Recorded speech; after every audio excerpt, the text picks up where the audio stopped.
Thursday, the 1st of June for you Geminis out there. Guy Adami here from Parts Unknown.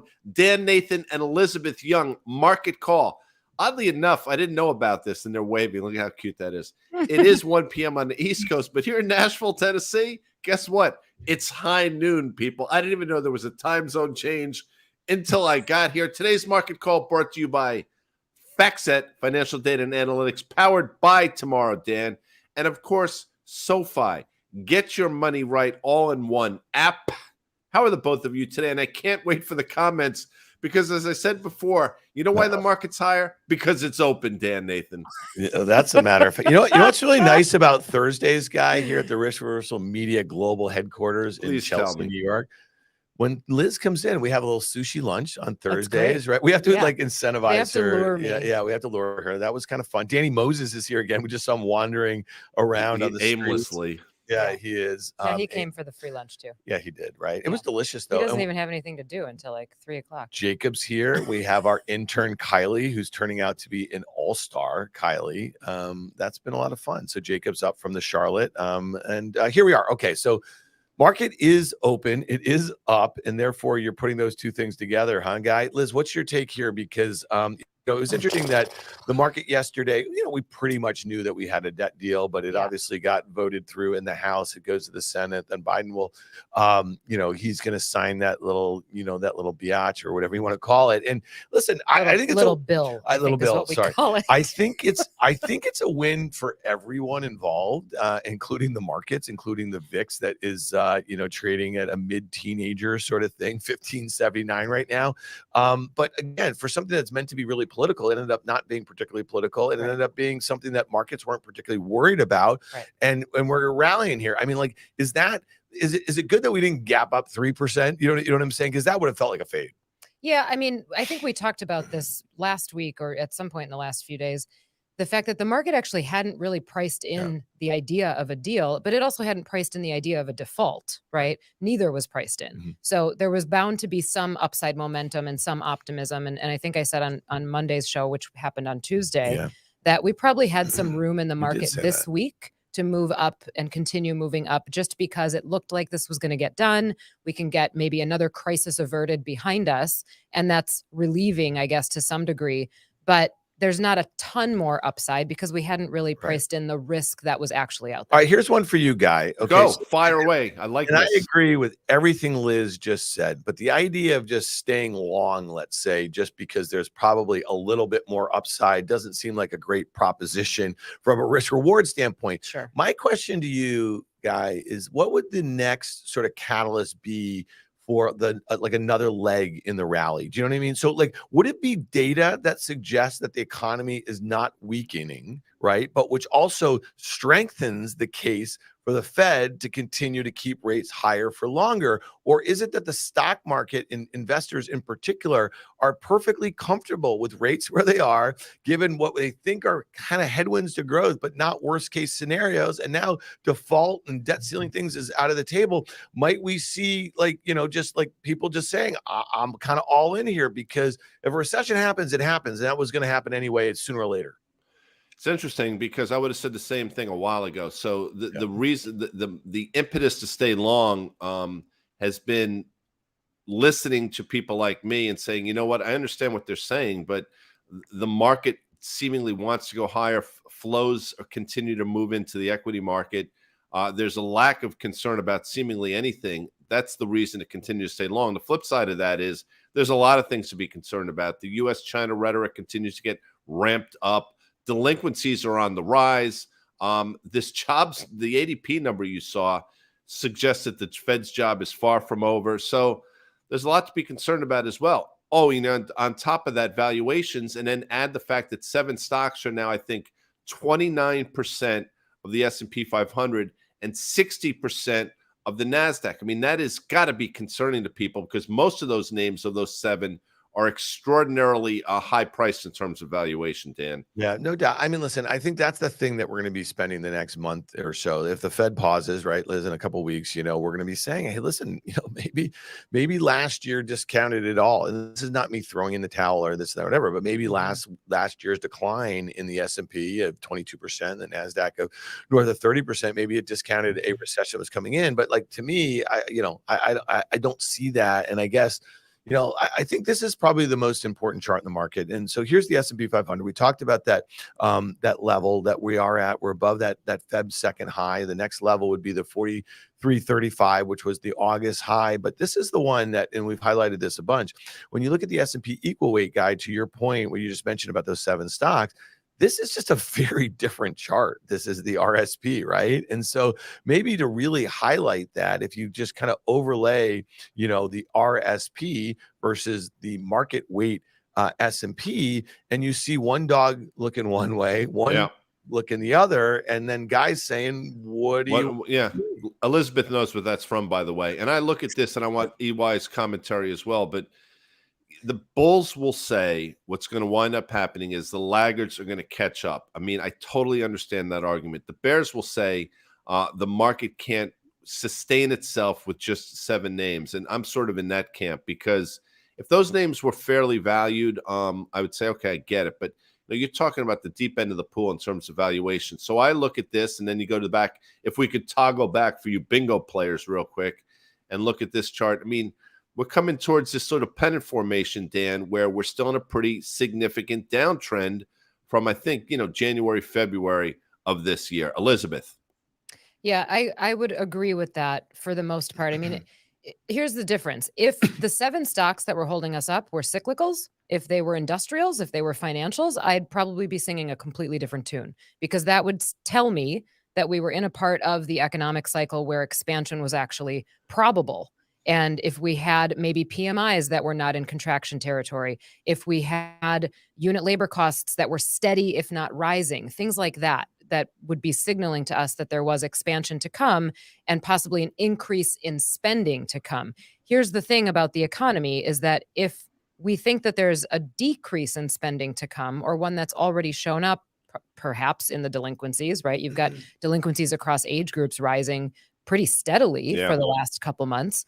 That's not an increase in spending. And then you've got other things happening, revisions in data. And this is something that I don't think gets enough attention, but it happened a couple times today. It's happened in the last month, where you get a headline number on some data, and then you get a revision to the last couple months that was actually pretty crappy, right? So maybe the market already traded on the headline that occurred, and then the data gets revised downward, and we kind of brush it under the rug.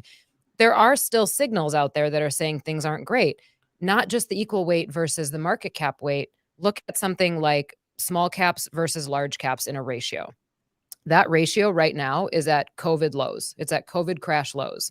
So what would that tell you? No, it's above where it was in the dot-com bust, but it's come down quite a bit. That's another signal that tells me this market is pretty clear that we are not in a cyclical expansion. Yeah. And I think your point's a really great one when you look at the Russell 2000. And again, we highlighted yesterday, it's basically flat on the year, up 1.18% today, which is basically in line with what the NASDAQ's up. And you would almost expect maybe a little more given the underperformance if you were seeing investors looking to broaden the rally out and looking for opportunities where there's value, that sort of thing. And you're not seeing that. And then when you think about some of the cyclicals you just mentioned, look at a letter X. This is US Steel. Okay. And I actually meant to bring this up yesterday when Carter was on. And so, we highlighted yesterday how badly crude was trading, how badly energy stocks, materials, miners, the list goes on.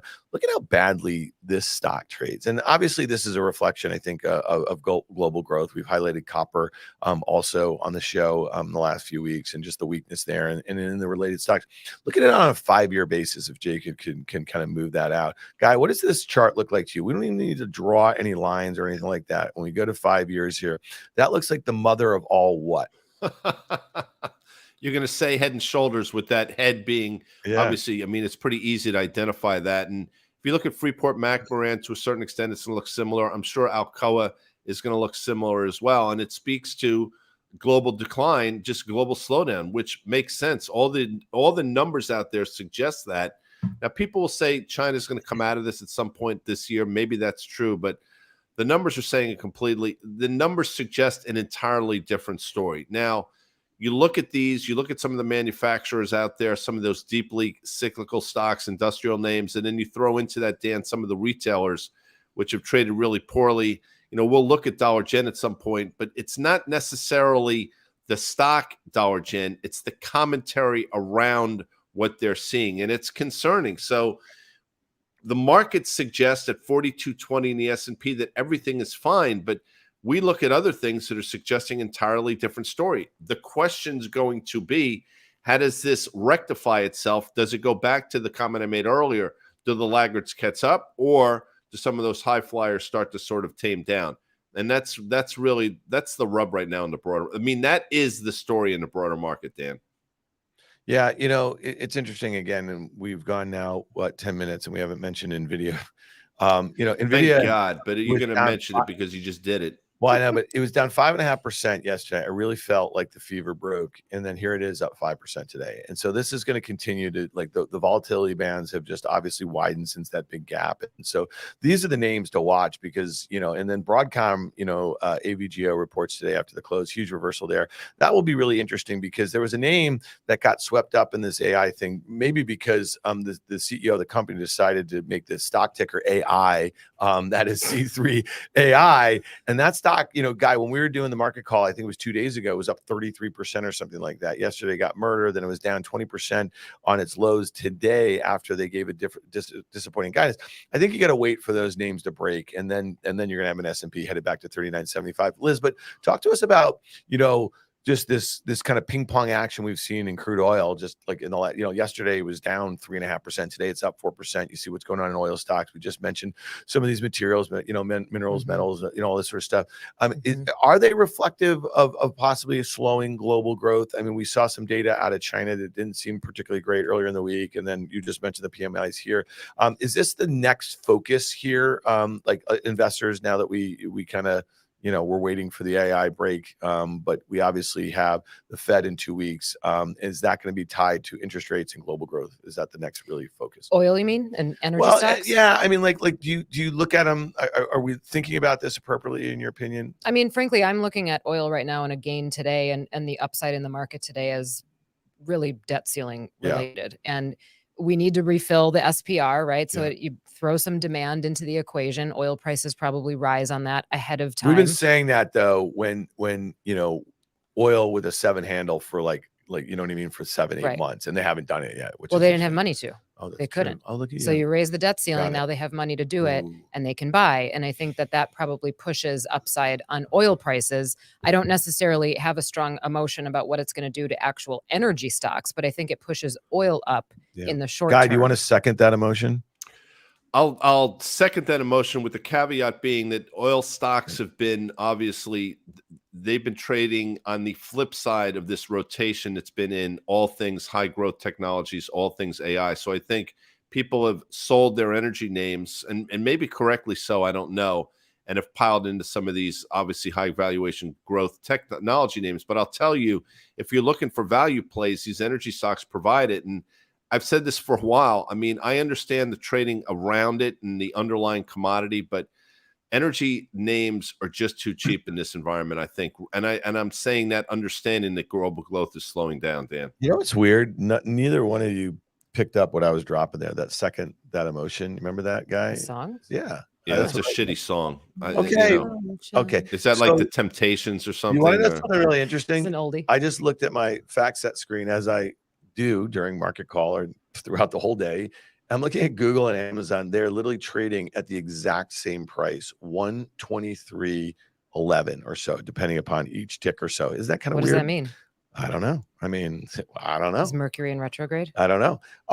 Guy, you mentioned Dollar Gen, and there's a few things going on in retail I think are really interesting today. So Dollar Gen, this is a name that I know that you like to focus on. You think it's a pretty decent indicator of a certain sort of consumer, and some of the things that they had to say, and I'll let you get into that. I mean, when you look at that chart and you look at how much that stock is down today, it is pretty astounding in a market that really feels like it wants to party a little bit and look at it on a 5-year basis. When you look at a gap like that, I mean, that is a 5-year uptrend that has been, pretty breached. Breached in a meaningful way on massive volume. Talk to me, Guy, a little bit about what's going on with your Dollar General here. I love it's mine when it goes down. I love that. And I have talked about no. Listen, I'm not being. It's interesting that challenging economic backdrop. When you hear that out of a retailer like Dollar Gen, and then you sort of then dovetail that and add on to that what we've heard out of Target and Walmart, and it starts to paint a bit of a picture here. So. People say you're just cherry picking here. Not really. I mean, these are the companies that really have their finger on the pulse of what's going on. And this, by the way, is not an inventory build, Dollar Gen. This is a challenging economic backdrop, Dollar Gen. So you tell me. And it is challenging. And you look at the consumer debt, $17 trillion. We talk about that a lot. I mean, we talk about delinquency rates going higher, levels we haven't seen in quite some time. All the signs are there. The only thing that isn't there is the broader market, which again is being buoyed by a handful, dozen, whatever names. And, it is what it is. But the Fed's got a tough job here. The ADP report suggests employment in this country is still tight, understanding that's backward looking. I am convinced that the Fed wants a 5 handle in terms of unemployment. Maybe, but I'll say maybe 4.5 to 5 if you want to sort of equivocate, but we're nowhere near that at 3.4%, Dan, which suggests rates are going to stay higher for longer, which is exactly what Jamie Dimon said last week. And he said, prepare yourself for 6 or 7% interest rates. Yeah. So Liz, and to Guy's point about, you're just cherry picking the Dollar Gen. I mean, you could look at a Chewy today. It's up 25%. Okay. This is a $15 billion market cap company here, and they're talking about some of their subscriptions. And again, I'm sure you get big bags of food for your little itty bitty kitty. I do. See what I did just there? got a Chewy. From Chewy. I just got a Chewy box. And that is sticky stuff. And, we've gone on and on for years, Amazon Prime. It was a really smart thing. They lost a lot of money doing that for a long time, but they created a certain sort of behavior that makes it almost like a staple product a little bit. So, I mean, these are two opposite sides. People are getting $100 delivered a week from Chewy versus shopping at a dollar store. I mean, that's kind of a different demographic a little bit. Yeah. Well, I mean, the economy has shifted in some ways, and consumers have shifted over the years in some ways. And we talk about this also in the sense of, think about an iPhone. People will stop paying for their cars before they'll stop paying their phone bills, right? They're prioritizing different things. I've long believed, I do it more jokingly, sort of tongue in cheek than anything, but the two industries that if you wanted to start a business in to just be profitable to no end is pets and weddings, right? The stuff that people will spend too much money on constantly, right? Become a divorce attorney, perhaps. But that's the stuff that, regardless of what's happening in the economy, people are still going to feed their pets organic chicken that they order online, right? And they're still going to spend way too much money on a DJ or a band or a wedding. I did once, and I love my dog Dodger, and I once was watching a show and I saw an ad for the Num Nom or something like that, and I was like, I would eat that maybe if you gave me a tortilla, like I might put it in something like that or whatever. So I spent $100. I ordered some for Dodger, and it came and it looked like dog food, to use the express. I mean, like it looked disgusting. Okay, so like. You know what? Not buying that. All right, real quickly here, Guy. You've been highlighting. First of all, what are you even talking about? You're going to put dog food in a tortilla? I'm delirious right now. This market is making me. It's doing something to me. I just don't understand the thought process behind it. By the way, this is not a pitch for them, and maybe they should become a sponsor of the Market Call. But the farmer's dog. My dogs are doing extraordinarily well. They've been on it since probably February, and they dig it, man. And they're losing weight. They're thin. They're energetic. Their coats are lush. Anyway, we were going to ask you something. Consider putting it in, I mean, listen, if it was end of time. Let me tell you something. With my constitution. I'd probably eat Biddy's food if I had nothing else in the house. Kitty. Yeah. Guy, I eat Special K. That's about as exciting as I'm getting these days. We know. Trust me, we know. Your target, and actually, this is not your target in the way that I think. This is what people are going to say. Target is going lower because of this woke thing. That first of all, it's complete horseshit. I mean, Target's going lower because Target has issues, and you're talking about a 6-month low in a stock that should be trading a lot better in this environment. And then JP Morgan, oh, thank you very much, downgrades Target as concerns mount. So this is not a small, insignificant company. Throw Walmart on that. Walmart does not look nearly as bad as Target does, but Walmart has a bit of a double top here, Dan. We've talked about that as well. So there's a retail story going on. There's an industrial story going on. There's a you mentioned material story going on. You throw in energy, which is bouncing today, going on. And the other side of that coin is, hey, wait a second, AI is taking over the world, and this is going to be the salve for all the woes out there. It ain't going to happen, folks. I'm just telling you right now. Yeah. Hey, really quickly, just pull up the XRT and then salve is a great word, by the way. I like you saying it. It's fine. The XRT is that would that work in Wordle? Is it 5 letters or is it SALVE? I'm looking. I've just started playing like a month ago. I know I'm 2 years behind this whole thing. I started playing a month ago, and I just got my first one that I couldn't get the other day. And it was 3:20 in the morning. I wake up and I was like, you know what? I shouldn't do it at 3:20 in the morning. No. You know what I mean? Really quickly, Liz, on the XRT though, just as a group, because Guy made a great point there. If you look at the Walmart chart, looks very different than the Target chart, right? And then if you look at the XRT, look where it literally almost stopped to the penny at a 1-year low here.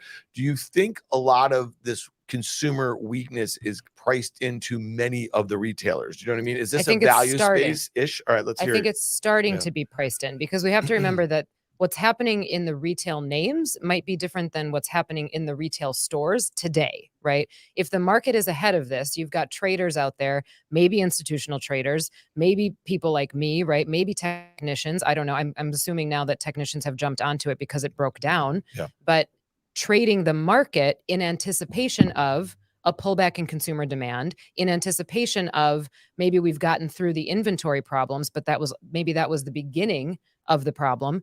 And now we're anticipating that consumers are going to change their behavior in a way of actually slowing down spending overall, right? So those retail names probably leading that part of the economic environment. I mean, you're going to always see winners and losers, even in a breakdown, right? The only time that everything crashes all at once is in the middle of a crash, right? But you're going to see winners and losers and companies that are managing it better. I don't know that it's all that surprising that maybe Walmart would be doing better right here than Target 50% would, is right? Food, right? And so they're benefiting a little from food inflation. It's food, and it's it doesn't necessarily square with the Dollar General story, but Walmart is a lower price point, right? And Target is kind of that like luxury-ish side of that particular market. So I don't know. Not something ever really been said, but like you just coined it. Yeah. No, I see. It's a higher price point. I see. If you're going to trade down, if you're a Target shopper and you're going to trade down, you might go to Walmart. Guy, you got to think about that. She's trying out some stuff right now. This is a little warm up because are we live? I thought she's heading down to the New York Stock Exchange. She's trying what show is she on today? She's going to be on the closing bell with the judge. We could edit this, but she's trying to get some of her. She's working right. It's like comedians go to these small places and they work on their stuff and then they go to play Madison Square Garden. We're the small. We're obviously not Madison Square Garden. No. I just add this to the mix. Listen, KRE is bouncing today. Some of the banks are bouncing a little bit, Goldman Sachs notwithstanding, but the banks don't trade all that well either. So maybe the banks start to play catch up here as well. I just don't think that's happening.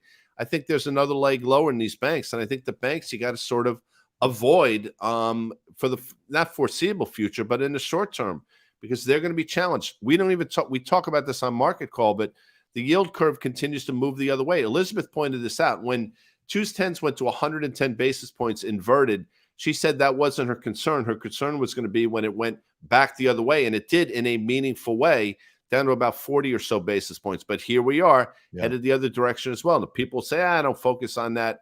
It's different this time, because it ain't different this time. There are concerns going on underneath the surface in the bond market too, Dan. Yeah, so it's interesting. So we started this conversation by talking about what could go right here in the economy in the U.S. now that we have this. So it's interesting, Liz, and again, there's no joke here. Your note on the SoFi blog this morning is you're looking overseas, right? And you're looking at some stuff. To me, I guess when I think back to Guy, some of the biggest points of volatility that we've seen, let's say pre-COVID, they really had to do with China growth. You know what I mean? Or it's slowing basically. Yeah. And you know, people discount when it's growing higher than expected, but for some reason, when it looks weaker than expected, they take it fairly seriously. So talk to us a little bit why you're focusing outside the US this week in your piece, and kind of, are there opportunities right now, especially if you're just kind of like, okay, the US market, given the headwinds, seems expensive. It seems like there's probably some cheaper places to put some money to work. Yeah, well, it's not necessarily all about valuations, and I purposely didn't put valuations into this piece because if it's a valuation story, you'd be buying international all day long, right? But you have to start thinking about, or at least I'm starting to think about, okay, if we look back at what happened in May, unless you were an AI related name or a semiconductor stock, you actually didn't do well at all. And at that point, if you're an investor and you're looking for opportunities, you probably have to start casting a wider net. So then think about, let's look at other sectors. And I still can't really get excited about some of the other sectors. Either it's a valuation issue or it's just where I think we are in the cycle. And frankly, I'm tired of getting excited about treasuries and cash and money market funds. So, and gold. So look outside the US. Are there opportunities there? And when you look at some of this data, particularly the earnings data, there's a chart in there with earnings expectations of both the US, which as we all know have been revised downward since last summer, but they've kind of flatlined, leveled out here. And then you've got earnings expectations of Europe, which is that middle kind of blue, light blue line, which had been rising, but now they've sort of turned over. And it's hard to tell if that's like the beginning of their downward revision cycle. But if you look at emerging markets, which is that yellow line at the bottom, I'm starting to feel like maybe that's actually bottoming out. Maybe the earnings expectations in emerging markets are sort of bottoming out. Now, I don't think we're ready yet, because if you look at what's happening in China, you've got PMIs in the manufacturing sector pulling back a lot. If there is a threat of further lockdowns, you're going to see the services sector pull back a lot too. And as you know, if you're trying to buy broad EM, you're probably going to have about 30% in China. Yep. So you do have to be careful about that. But the interesting part about this is that for a long time, central banks around the world had moved in the same direction, and we were all hurting at the same time, sort of at the same speed. Inflation was an issue. Now the speeds are changing, and different regions are hurting at different times. I think that there's probably going to be opportunity outside the US as this cycle continues to play out, especially if the dollar gets weaker. So this piece wasn't necessarily for me to pound the table and say, go buy international stocks. It was, here are some things to look at.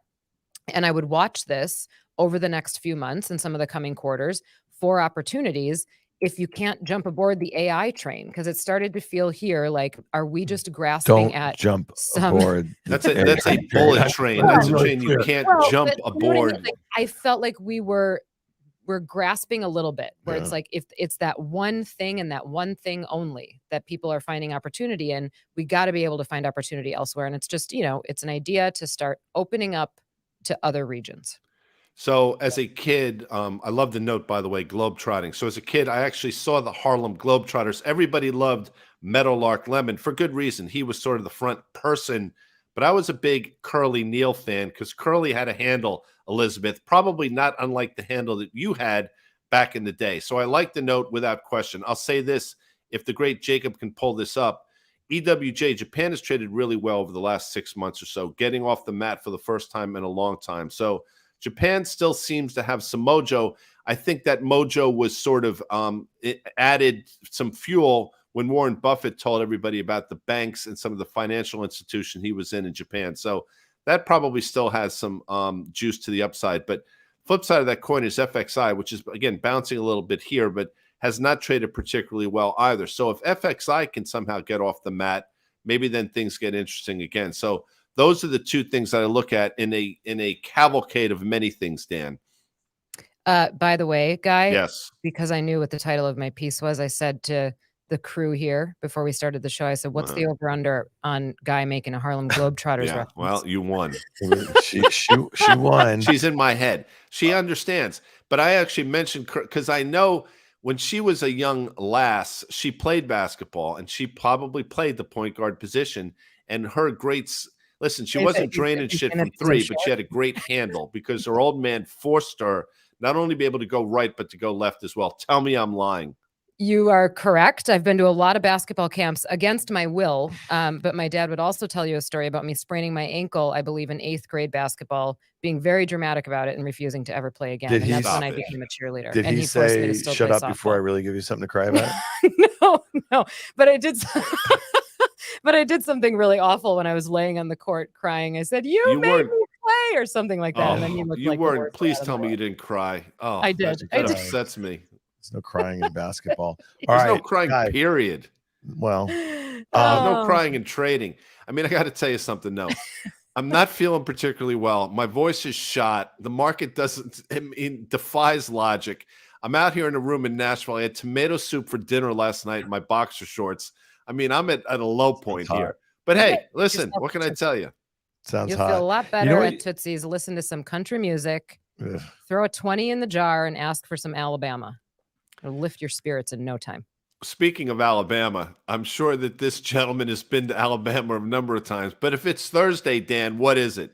It's Butters. Okay, so here we go. We have John Butters. He's the senior earnings insight analyst over there at FactSet. He has been a guest on this fine program on many occasions over the last couple of years. We get a preview of his earnings insight blog that drops every Friday. You can sign up for it at factset.com and find John's work in your email box every Friday morning. But you can also tune in to Market Call on Thursdays with EY from SoFi, Guy, and myself. And we're going to talk about some of the things that we took away from his report. So one of the things that I love about John's work is just kind of getting me set up for earnings season and what our expectations are, because we know that it's not actually what stocks generally don't trade on what they report. They trade on what the expectations are and the delta versus that, right? So to me, as we get through the end of Q1 earnings season, we got a lot of Q2 guidance. John's looking out at Q2 2023 earnings cuts here. And so on average, he's saying that S&P 500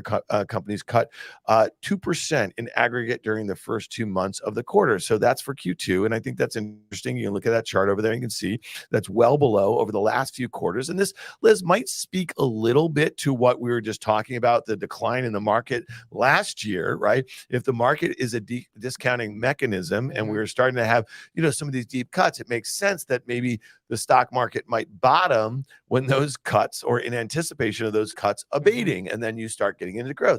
Now, I just think that we could kind of muddle around a whole heck of a lot, and look at where the cuts were happening. This is pre-COVID, right? Like, so if you go look to the left side of this chart here, we made this point in 2019, the economy was already starting to slow. It was going to enter a recession probably in 2020 or early 2021 or something like that.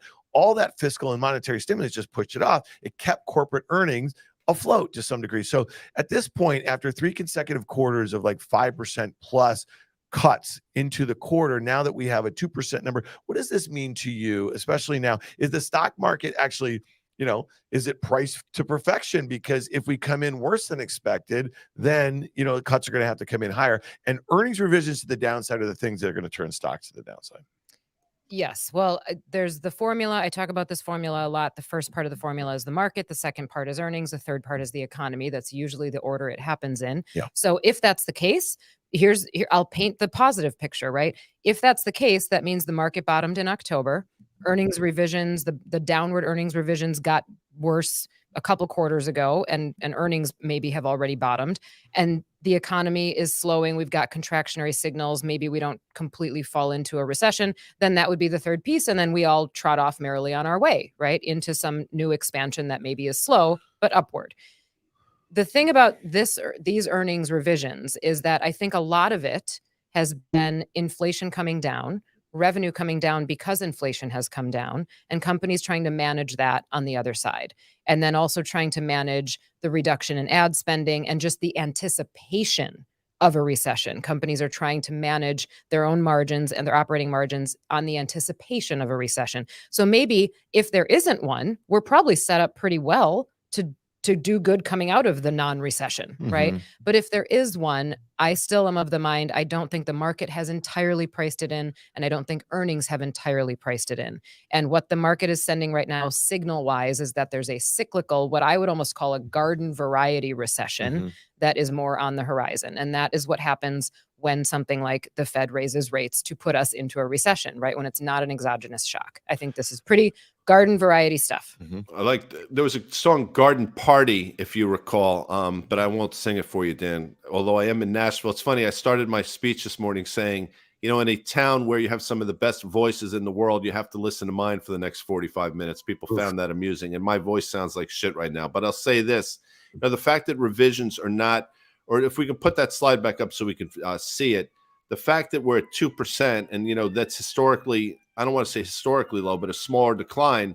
I mean, it just suggests, again, that we continue to push out what I think is going to be the inevitable. And I'm going to be the first to say that I understood there was going to be a lag in this thing, and maybe the lag has been longer because there's so much liquidity in the system. But at a certain point, 500 basis points of hikes are going to affect not only the economy, but stocks. And we're just not seeing it. So maybe this is a sign that maybe analysts have just sort of thrown in the towel as well. And maybe we're about to start looking at revisions to your earlier point. They're going to come in a lot worse than people think. Well, yeah, and I think that would be the thing that causes the next downturn, right? And so especially if we started getting weakening economic data, that's let's say accelerating. And the last point I'll just make here, we have another slide up here from John, is that, you know, and again, we've mentioned this probably 100 times on Market Call over the last, call it 200 days.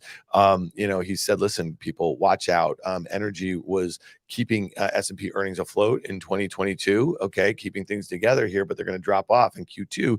And look at that, when you look at the largest decrease in EPS estimates, that's for the energy sector, and should not come as a big surprise that communication services saw the largest increase, okay? And those are the things that are kind of driving the market here. So again, good on you, Mr. Butters, John Butters. Thanks for your fine work there. All right, Guy, I think that's it, buddy. Wait, I got one more thing on earnings real quick. Sorry. I was talking to one Mr. Danny Moses on the way up the elevator today about this, and think about where we are in the year. This is June now, right? We get to the end of this month. We're at the 6-month mark. Guess what we're going to start talking about? 2024 earnings. And those estimates are pretty high. So you're going to hear probably bulls talk about 2024 estimates being lofty and things are going to get better. We just keep pushing this optimistic can down the road. Yeah. Or you're going to hear about bears or anybody in between saying things like, oh, those estimates are too high. They got to come down. And now they're coming down off these lofty levels.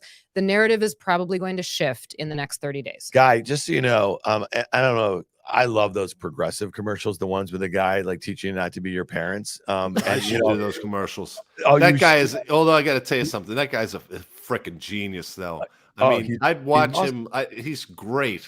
I could watch an hour straight of those. Okay. But the latest one that was out this weekend was of like teaching some guy like proper elevator etiquette. So when EY just said she rode up the elevator with Danny, and Danny's talking about 2024 S&P earnings. I think Danny should be on that show. So you want to know what I do in the elevator to really freak people out? Like I'm one of these people that if there's a crowd, I'll let everybody in. I'll put my arm up against the elevator just to show them it's not going to crash on their ribs and break them. And then when everybody gets in, I walk in last. And instead of facing forward towards the door, I face the entire crowd. Oh How creepy is that? Do you talk to them? Do you introduce yourself and ask everybody to say something interesting about themselves? I've you know what?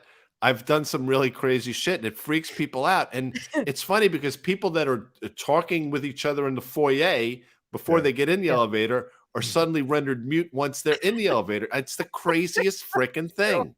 I don't get it. It's a real who the hell do I know? Awkward. It gets socially awkward. You know what? The word awkward makes the situation awkward. I tell people that all the time. Once you say awkward, things become awkward. It's like self-fulfilling. But there's nothing awkward about the three of us. No. I dig EY from SoFi. I can't wait to see her on. What are you on? You're not on the IC. You're on the Closing Bell. Yeah. Of course you are. Kill that shit. I love Dan Nathan, who you can tell Dan is playing a little hurt today as well. But listen, that's what happens. My voice is for shit, but I'm going to come out strong in a few hours. But that's it for today's Market Call, Dan. I want to thank our sponsors. I want to thank SoFi. Dan, get your money right all in one app. I want to thank FactSet, financial data and analytics powered by Tomorrow. They also provide us with Butters. Put that shit in the comment section. I want to thank Elizabeth Young, Dan Nathan, the audience, Jacob, anybody else that's affiliated We will see you on Monday, unless something crazy happens tomorrow. Later. Later. Thanks.